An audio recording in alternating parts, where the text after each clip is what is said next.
اصغر افغان له هر ډول کرکټ استعفا وکړه. د کابل غاګ د چینل درنو مینوالو ستړي مشئ. په دې هیله چې ټول روغ جوړ او د صحت جامې مو په تن وي. د افغانستان کرکټ بورډ وایي د افغانستان کرکټ ملي لوبډلې پخوانی لوبډل مشر له هر ډول کرکټ څخه استعفا ورکړه. یاد بورډ دغه څرګندونې په خپلې فیسبوک باندې لیکلي او زیاته کړې ده اصغر افغان د ګران هیواد له هغو اتلانو دی چې هیواد ته یې ډېرې بریاوې او ویاړونه راوړي او په ډېرو سختو شرایطو کې کرکټ تر دې ځایه راورساوه. افغان تر دې چې د هیواد لپاره په یوه اړینه لوبه کې له خپلو ټپونو سره سره د لوبې ډګر ته ښکته شو او د بریا تر بریده یې افغانستان ته لوبه وکړه او د لوبډل مشر په توګه یې هم افغانستان ته تر ټولو ډېرې بریاوې خپلې کړي او دغه ویاړ یې هم په خپل نوم کړی دی.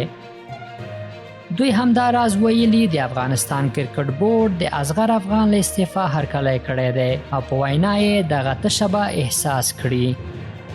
افغان نن له هر ډول کرکټ استعفا ورکړه او د نامیبیا پر وړاندې لوبه یې خپله وروستۍ لوبه اعلان کړه. پر همدې بنسټ افغانستان کرکټ بورډ د نوموړي له دغې سترې پریکړې هرکلی کوي او د هیواد لپاره د افغان ټولو هلو ځلو ستړیاوو او لاسته راوړنو ته په درنه سترګه ګوري.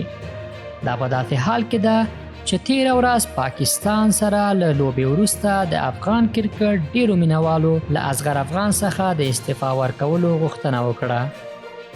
د اصغر افغان د استعفا وروسته محمد نبی عیسی خیل په خپل فیسبوک پاڼه لیکلي د ډېر قدرمن او ګران ملګري او ورور اصغر افغان په استعفا خواشینی یم.